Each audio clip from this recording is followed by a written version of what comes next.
My dad retired early.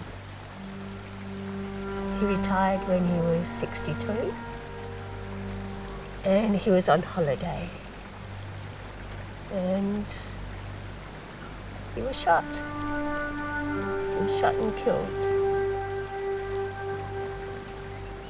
And the person who shot him was just a 13-year-old Aboriginal boy.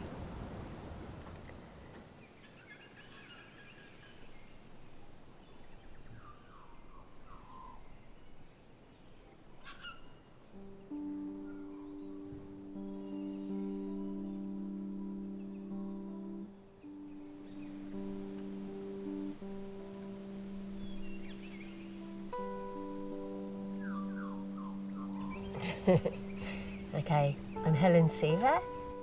I'm a sculptor and an installation artist. Found materials to me come with this fantastic history. Like, I like to work with domestic objects because they talk about us. They talk about me as a woman, and they also refer to, if we're talking about the environment, perhaps the domestic responsibility in looking at climate change. So I might put a Banksia, for instance, inside a house, a welded house shape. And what I'm talking about there is that Banksias are just mown down and replaced with houses.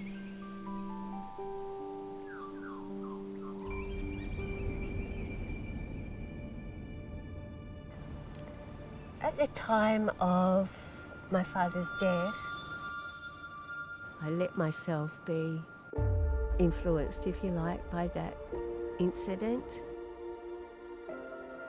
And for 20 odd years, I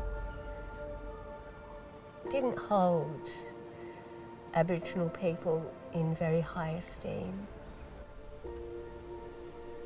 In my final year at uni, I went to work at Bunbury Prison, and it came as quite a surprise to me that my class was full of Noongar men. I really liked those men, and I couldn't balance the event of my father's death and me really liking these men. And then after learning about colonial history from Aboriginal people, I could see a connection to why a 13-year-old boy would steal a rifle and shoot someone he'd never even spoken to. So for 15 years, I tried very hard to find him, to tell him that I understood and that I could totally forgive him.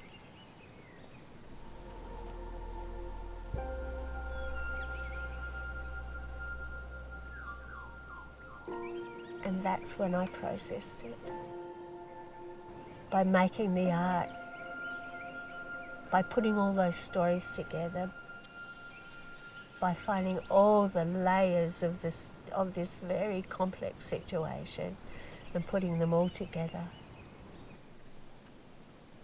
I did find him, but it was too hard for him to meet with me. There was too much shame. But just recently, we found the courage and we have met. And we've done some amazing healing, and for both of us. And that started me on a huge, huge journey. Not only a journey into how I made art, how I expressed myself, but a journey where I wanted to communicate to other people what I'd learned. I suppose the guiding principle of the way I teach art is just to enable people to express themselves in their way.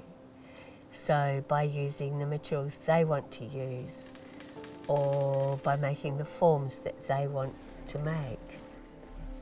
I really enjoyed teaching my friends how to use dangerous tools that they could kill themselves with. Also, when they used these tools, I noticed what it did to them, how they changed over the day, how they didn't shy away from the sparks from the angle grinders anymore. It really did something for their confidence. They stopped thinking about what's troubling them in the outside world. They're totally engrossed, and they safely make this object. And it's a transformation.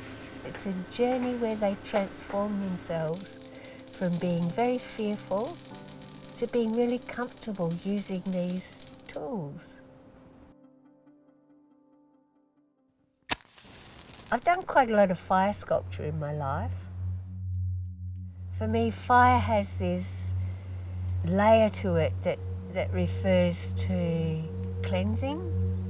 It refers to things being done and we don't have to revisit them again. It refers to rebirth, so like rising like a phoenix from the flame. And if we think about my Banksia fire pit, what's relevant there is that without fires, Banksias don't shed their seed, they can't regrow. So Banksia needs fire to regrow.